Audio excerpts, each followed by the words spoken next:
34 years ago in Sierra Leone, F.A. Cole was just 11 years old and had no idea why someone would be putting a razor blade to her genitals. She demonstrates how she was led to a forest, bound and blindfolded.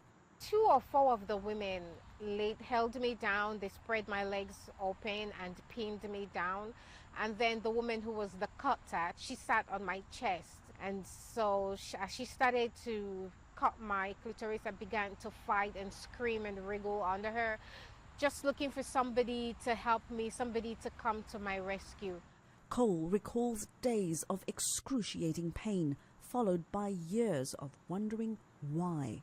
When I came to America and I started doing research and started talking about my story, that's when I realized the damage, not just the sexual damage, but the psychological damage that was done.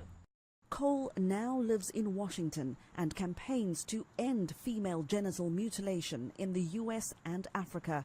Also in Washington is anthropologist Fuambai Amadou. She too is from Sierra Leone and says she was circumcised, not mutilated.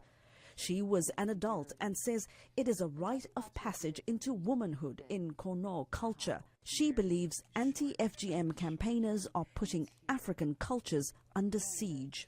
The grand narrative of mutilation is completely, inappropriate, because most women do not identify with this terminology. They don't understand how their cultures are being represented and women's sexuality is being represented in the media, because that's not how it's lived on the ground.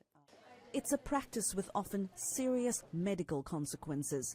It has physicians at major U.S. medical centers concerned about whether American doctors are equipped medically and culturally to treat women who have been circumcised. It was my second month of my residency, and I was on my OB rotation, and there was a woman from Djibouti in East Africa who was coming in labor. I called the senior physicians, and they had no idea what was going on.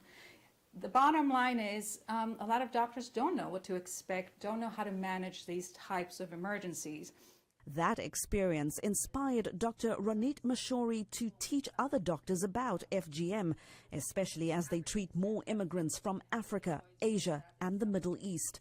FGM is now illegal in 22 African countries.